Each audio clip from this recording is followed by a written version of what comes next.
জাতীয় নির্বাচনের আগে স্থানীয় সরকার নির্বাচন, এই প্রশ্নে আমরা দেখেছি যে রাজনৈতিক দলগুলো দ্বিধা বিভক্ত রয়েছে। অনেকে এই বর্তমান যে স্থানীয় সরকার ব্যবস্থার যে ভণ্ডুল অবস্থা, সেই জায়গায় ভঙ্গুর অবস্থার কারণে অনেকে অতি অনতিবিলম্বে স্থানীয় সরকার নির্বাচন দাবি করেছে। আবার অনেক রাজনৈতিক দল তারা বলেছে জাতীয় নির্বাচনের আগে যদি এই মুহূর্তে স্থানীয় সরকার নির্বাচনের দিকে যাওয়া হয় তাহলে এটি একটি সিভিল ওয়ার দিকে দেশ চলে যেতে পারে। এই জন্য তারা সতর্ক করেছেন যে কোনোভাবেই যেন এই ধরনের সিদ্ধান্ত গ্রহণ না করা হয়।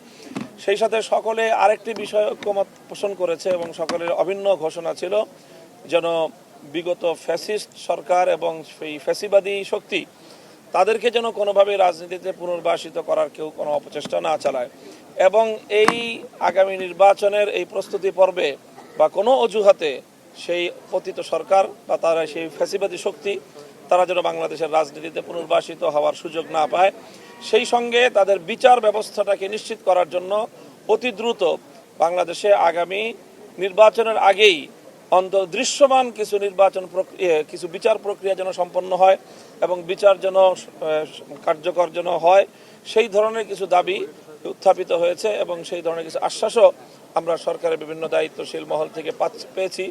কোনো কোনো উপদেষ্টা বলেছেন এই ধরনের কথা যে বা সরকারি পক্ষ থেকে এই ধরনের আশ্বাসও শোনা যাচ্ছে যে অন্তত আগামী নির্বাচন বাস্তবায়ন হওয়ার আগেই বিগত এই ফ্যাসিবাদী শক্তির এবং এই হত্যাকারী শক্তির তাদের কিছু বিচার এটা দৃশ্যমান হবে সেই আশাবাদ ওনারা ব্যক্ত করেছেন। আমরাও সেইভাবে আশাবাদী।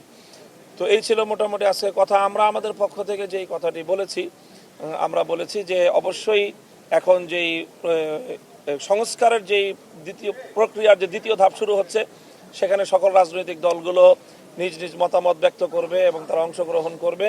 সেই সাথে আমরা চাই যে এই সংস্কার প্রস্তাবনা এবং সেটা বাস্তবায়ন কার্যক্রম শুরু হওয়ার শুরুতেই যে বিষয়গুলো সমাধা হওয়া উচিত, নির্ধারিত হওয়া উচিত, সেগুলো হলো আগামীর বাংলাদেশের ভিত্তি কী হবে, আগামীর সংস্কারের ভিত্তি কী হবে। সেজন্য আমরা মনে করি যে জুলাই আগস্ট বিপ্লবের যে একটি ঘোষণাপত্র জাতির সামনে ঘোষিত হওয়ার কথা আমরা জোর দিয়েছি, সেটি যেন অনতিবিলম্বে সেই ঘোষণাপত্র যেন জাতির সামনে ঐক্যমতের ভিত্তিতে চলে আসে। সেই সাথে আগামীর বাংলাদেশ আমরা কেমন দেখতে চাই, অবশ্যই 2024-এর আগস্ট বিপ্লবের পূর্ববর্তী বাংলাদেশের আমরা পুনরাবৃত্তি চাই না।